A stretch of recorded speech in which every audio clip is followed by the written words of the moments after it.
Hello, I'm Kay and I work for the Wildlife Trust on the HS2 campaign. I wanted to say a massive thank you to everyone who took the time to contact their MPs recently about the Westminster Hall debate on HS2 which took place this week. Almost 25,000 people contacted MPs and every single MP was reached by at least one of their constituents through our campaign. Those MPs were asked to save the date and speak at the debate if they could, and we saw a really great turnout on Monday. Lots of MPs turned up, lots of MPs asked to speak. And what was really interesting was that whether they were pro-HS2 or against HS2, there was a common theme that they felt like the HS2 project's being mismanaged, that it's being more damaging to trust as well as to the environment than it needs to be. And there was definitely appetite for further debate, even a vote in Parliament. I know it feels sometimes that it's not worth contacting your MP, perhaps if you know that they are not in agreement with you. But we're really grateful for everyone who took the time. It's so important that your MPs hear from you, even if you don't agree with each other. It's really important that they know how you feel and that you ask them to speak up for you as you need them to. So thank you again for taking the time. We've looked at the debate, we've watched it several times, and we've picked out some of the most interesting and important things that were said, and here's what happened. I am deeply concerned about the environmental destruction this project is having on ancient woodland areas. The Woodland Trust estimates that 108 ancient woodland areas are at risk of loss or damage as a result of construction on HS2. And the irreparable damage to an ancient woodland ecosystem and biodiversity cannot be adequately addressed by replanting a few saplings over the course of a few years or generations.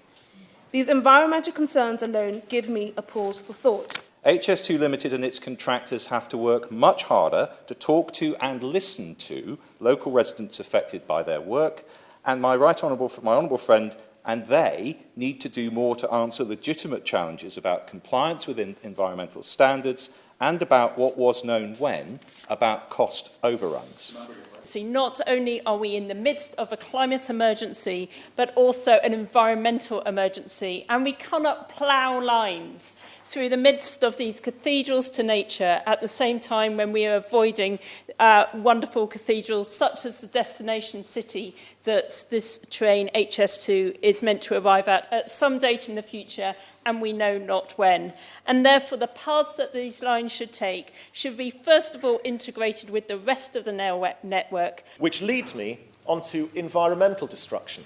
Hedgerows, trees, nature reserves like Calvert Jubilee in my constituency destroyed, water quality at risk, wildlife at risk, environmental standards that were agreed now not being met, as well documented by the Chilterns Conservation Board and the Berkshire, Buckinghamshire and Oxfordshire Wildlife Trust. And now in my constituency we have uncovered evidence of limestone being applied to land taken, which will render it useless for any future agricultural use. No prizes for guessing what the end game is there. There is more to this gravy train than just the train. HS2 seems to have learned nothing about respecting the knowledge of local people. The company has repeatedly treated my constituents with contempt and refused to engage in meaningful consultation, paying lip service by planting a few new trees, putting in footpaths and glossy events. Now, on nature, the government response to the petition says that there will be no net loss to biodiversity. Well, even if that were meaningful or credible, and it is frankly neither, it is utterly inadequate. The Wildlife Trusts have highlighted how ancient woodland is, and I quote, by its very nature, irreplaceable. So an ancient wood that is lost to HS2 is a permanent loss for nature and wildlife. Yet 15 hectares of ancient woodland over 400 years old has already been obliterated. It speaks volumes that HS2 keeps no record of the individual number of trees felled. So I would like to ask the Minister tonight, can he provide the figure of the total number of trees felled? I think that would be very interesting. And finally, on climate, the Department for Transport response to the petition claims HS2 will, and I quote, play a vital role in delivering the government's carbon net zero objectives. Yet HS2's own forecasts, even over 120 years, show the project will cause carbon emissions of 1.49 million tonnes. Achieving our climate goals means rapidly decarbonising the whole transport system and protecting and restoring habitats like woodland. HS2 does neither. Frankly, the way that we're trying to make these decisions does no justice to the seriousness of the environmental harm at stake. HS2 shows we need a fundamental change in economic decision-making and in criteria for major infrastructure projects. We urgently need to give top priority to the health and well-being of people and nature. It's time to stop annihilating nature in the name of short-term financial gain for some rather big construction corporations and the pursuit of infinite economic growth on our finite and fragile planet. Let's talk about the cost. It was £37.5 billion. It's now £150 billion. I want to ask the Minister, a scheme might be viable at £37.5 billion, maybe even at £50 billion. But when does it become unviable? Or is this government saying they are going to pay for it, whatever the cost? So I'd like to bring up the very serious point brought up by Lord Berkeley in the other place on the 9th of September, and he said this. He'd received information from senior managers in HS2, I think you'd call them whistleblowers. They had produced a detailed estimate of this project from the beginning, which was news to him because they'd always denied that. But they have an estimate, and the problem is this. It came out at 48 billion at a time when ministers were telling the House of Commons and your Lordship's House the cost was 23.5 billion.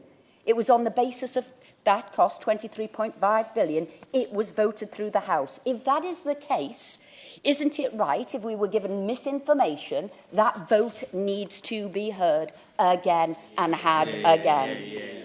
As we prepare to host COP26, the UK should be leading the way in the fight against climate change. In May 2019, this House declared an environment and climate emergency and called on ministers to outline urgent proposals to restore the UK's natural environment.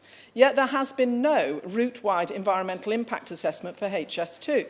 The government should take urgent action to understand the environmental impacts of HS2 across the whole route. For me as an MP dealing with what can only be described as the appalling treatment of my constituents by HS2 has taken on average 25% of my time since 2010, and it's caused real mental health issues for hundreds of local people. My honourable friend, the HS2 Minister, is working very hard to help. But, Mr Mundell, I'm just going to say it straight. HS2 is an appalling waste of money, and I'm ashamed of the way it's being implemented. We need a fresh vote. We have destroying 400 homes in Rother Valley. At the same time, Rotherham Council is building on the green belt to build new homes. This is ridiculous. We are destroying homes we've got, and we're now building on the green belt to make up for this loss. This HS2 project is a disaster, and 2B needs to be cancelled fully. I thank my honourable friend, and yes, I am always more than happy to engage in a debate within the main chamber, and given the level of excitement and passion within many right honourable members, I think that the government and indeed the Leader of the House should be looking very closely at that.